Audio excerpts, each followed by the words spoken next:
All right, yo, what's going on, guys? Sekapoko here, bringing you another Genshin Impact video. So this video, we're going to be going over base attack, and we're going to be talking about character levels and how everything kind of works and plays out together. And we have Twitch chat along with us, and a lot of people were talking about this. And I asked chat a question. I said, hey, do you guys think that level 90 is worth it for your characters? And we'll show you the results of that vote. Guess what I forgot to do? All right, so there's 2,885 unique comments with 50K in them. All right, let's see what we got. And the winner is, drum roll please, Avatar. I'm kidding. Flamin' Hot Cheetos. Congratulations to Flamin' Hot Cheetos. You've won the giveaway. You are the winner. You are the winner. Please get back to me, Flamin' Hot Cheetos. Send me an email, sekapoko@gmail. It's in the description below. Check it out.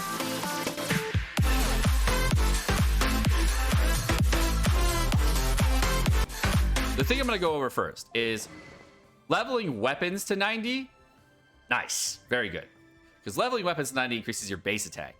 Base attack, of course, improves all your other percentage modifiers, and that's why leveling weapons to 90 is good. That's never bad. It's always good to level a weapon to 90. The cost of leveling a weapon to 90 is actually not too bad, because all you're going to need to do is farm out these things, which really don't take that long to farm and not too much resin, and it's not like a hell of a lot of work. And the amount of XP, weapon XP you're going to need to level a weapon to 90 is not bad at all. But if you're not going to use a character as like a main DPS or reactor DPS, there's really no reason to level their weapon to 90, so you probably already know that already, and you're probably leveling weapons for the main characters you want to do for main DPS already, and that's definitely worth. Is level 90 worth it? Yes or no? Just put yes or no. I postponed it. So the reason I brought this up, and I wanted to figure out how the community felt and how people felt specifically about level 90 characters, and figure out exactly why a lot of people are on the fence on this or not on the fence on this, is because of base attack. So if you don't know, there's something about base attack that's really, really interesting. Base attack is very different than your normal flat attack value. So this is your current flat attack value, whatever it may be. Base attack is actually the modifier over here on the left-hand side that is going to be improved by two different things. The first thing it's going to be improved by is going to be your character level, and the second thing it's going to be improved by is your weapon. So it's just going to be your character level plus your weapon. My current character level is level 90, and my current weapon is at 608.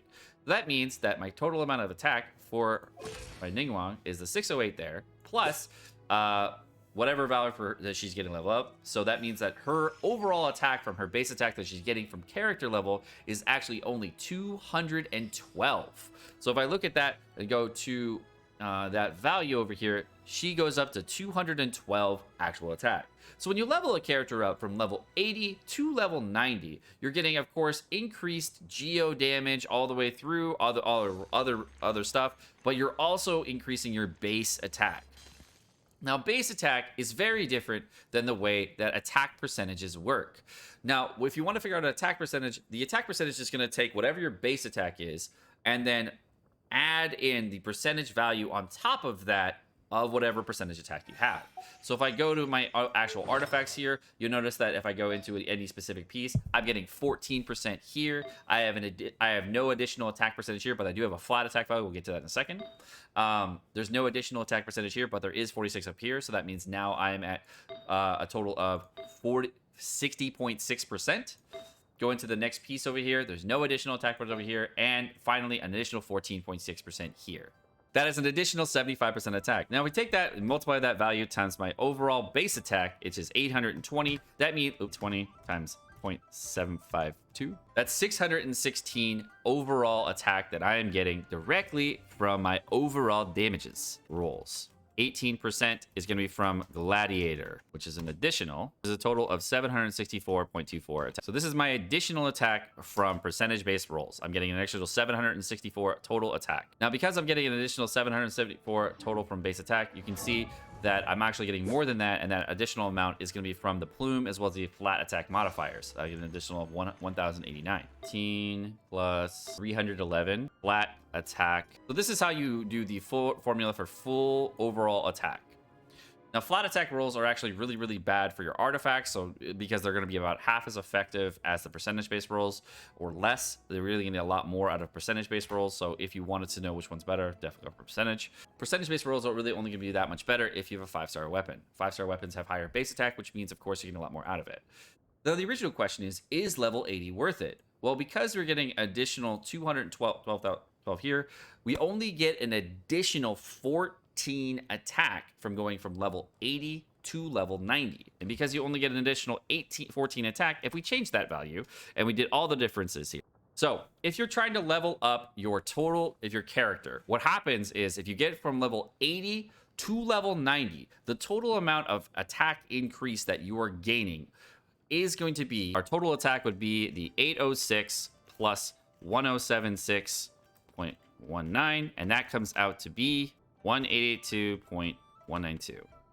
Now, our original attack back max, of course, was at 1,909. So we literally only go up about 30 attack. So the question then is level 90 worth it to you for 30 fucking attack? Those of you guys who are eggheads and really wanted to know math, my face is like this for you. I'm literally doing this because people want to say level suppression exists, and I'm like, all right, fine, we'll talk about level suppression. Well, the way level suppression works is if you are lower level than an enemy, you will do less damage to them. That is how it works. Blanket statement. The damage difference, by the way, is so negligible. It's like this much damage difference. You can clearly see it here. If you're level 60 and the enemy's level 100 versus level 70 and level 100, there's a 1.5% difference in damage that you're going to deal as far as the overall damage that you're dealing. And to me, that's such an insignificant value for a level difference of 10 levels that I really don't even care. Say from level 80 to level 90, it's probably about 3% damage. Maybe 5 at best. Like if they were like level 100, 120, then it would matter a lot more. But we currently do not have enemies in the game that are at that level, that are just so ridiculously powerful in the open world that you need to worry about it. The only characters you need to worry about this on are characters that are your main DPS in Spiral Abyss. As I had mentioned, leveling up your support characters is not going to benefit your damage in any relevant way. But Sekapoko, 3 to 5% sounds like a lot to me. Seka? I'm gonna do it. You do you, my guy. I believe in you. You do it. Now, the total cost of leveling any character to level 90 is very significant because you're gonna need to farm out a crap load of resources. You're gonna need to farm like an actual mad lad amount of pieces. And the amount you're gonna need to do is 6 of these bad boys, which is ridiculous. 120,000 Mora, which is ridiculous. And then the XP to level the character up, which is also ridiculous. So the total cost for leveling up a character, by the way, is going to be about 800,000 Mora and 171 wits for ascending from level 80 to level 90 and giving yourself all the hero wits, etc. So it's gonna be 800,000 Mora plus all the farming for the resin plus all the stuff you have to do on top of that, and that's what you get out of it. You get a crap load of stuff there. So the only thing that you get out of it is 30 fucking attack. But the thing that you are able to do because you get your character to level 90 is now go from level 8 talents to level 9 talents. Now, level 8 talents to level 9 talents can be a really big boost in damage. You can really see it if you want to know more about it. I have a video on official for level 9 talents or level 10 talents. Is it worth it or not? I go into detail of exactly what's going to cost. Eventually, these are going to be really good things to get. But what I really recommend is if you're not willing to go to level 9 or level 10 talents on a character, do not fucking level them to 90. It's stupid. It's a waste of resources. Don't do it unless you're going to level their fucking talents. Please. Don't level any character at all to 90 unless you are willing to spend equivalent amounts of Mora on their fucking talents. Now, the thing that's you have to know about talents is that talent cost is extensive for level 9 and level 10 talents. If you wanted to know the total cost in Mora, it is 450,000 Mora for a level 9 talent on top of all the book grinding that you have to do. And then for level 10 talents, it is 7 100,000 Mora, as well as 16 freaking purple books and 2 of the other lockets. So, unless you're gonna do that, do not level any character to 90. So Sekapoko, if I'm not leveling anybody to 90, what should I do instead? Well, farm fucking artifacts, dude. Seriously, just farm your artifacts. If you need any of these resources or talk about these things, the only other thing that you have to know is that 4-star characters do get less base attack than 5-star characters, as the only caveat to this. But the amount of increase that 5-star characters get per level is going to be only about 22 for like Klee.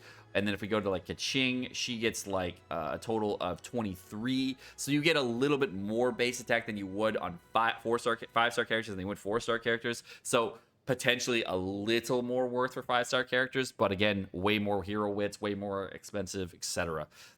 Level 90 is kind of not worth unless you're going to do that.